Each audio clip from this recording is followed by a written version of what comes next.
السلام عليكم ورحمة الله وبركاته.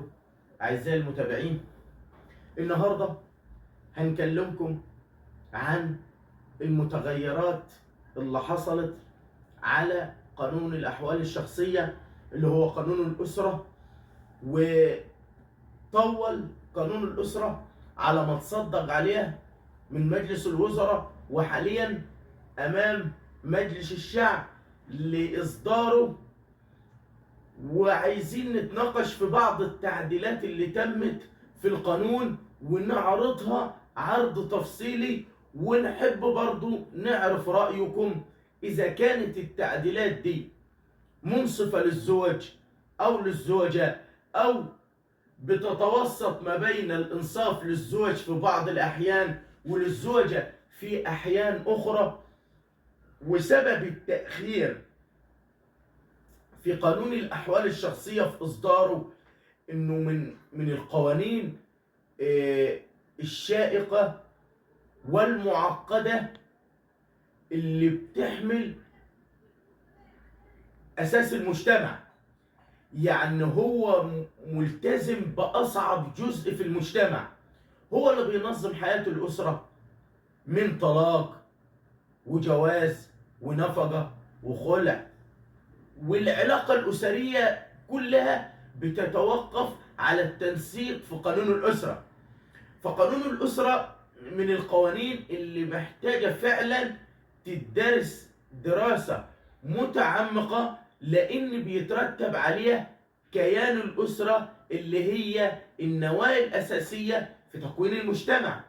ولكن النهاردة فيه 6 متغيرات أو 6 نصوص مواد اتغيروا في قانون الأحوال الشخصية الجديد، وهناخدهم بالتفصيل، ولكن هنشرح كل حاجة على حدة.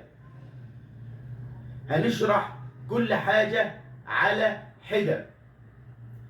المعلومة اللي يمكن هتفرح ناس كتيرة من الأزواج إن في القانون الجديد ما عادش الجايمة تتحبس بيها.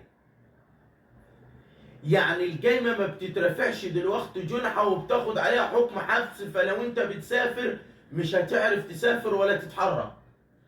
الكلام ده ما بيجيش موجود في القانون الجديد، لأن القانون الجديد عمل إن المطالبة بالجايمة تكون مطالبة مدنية.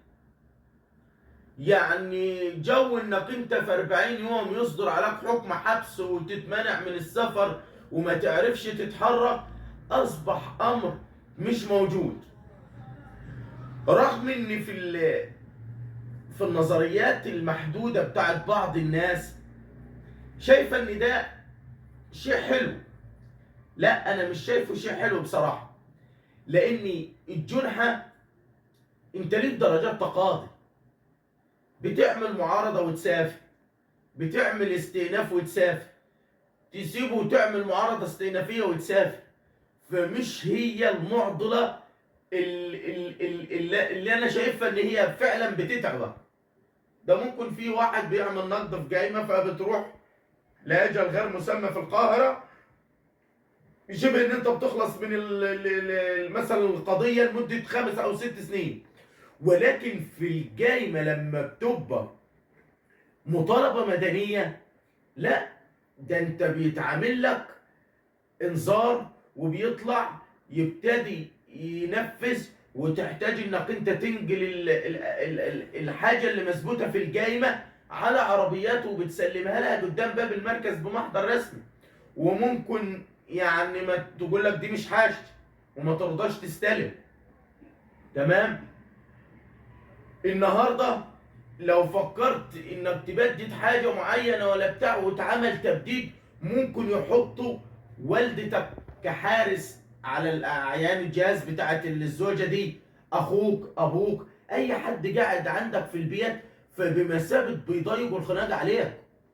يعني الناس اللي شايفه ان لما انت مش هتتحبس في الجايمه دي حاجه كويسه، لا، طب هو ممكن يعمل لك تبديد الى ما شاء الله، وممكن يعين حارس على المنقولات دي ومثلا يحبوا يعملوا مثلا واجب مع الزوجة، او ما يلاقوكش انت موجود وتكون انت مسافر وانت مطمن ان مفيش حكم حبس فسافرت مثلا، ما ممكن يعين والدتك او والدك او اخوك او اختك حارس، وبيتعامل عليها تبديد لو حصل اي تبديد في المنقولات.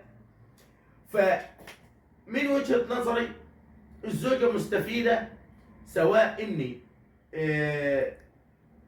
الجايمة بتترفع جنحة او بتترفع مطالبة، ففي كلا الحالات هي بتاخد جايمتها، فهي مش هتظلم حاجة.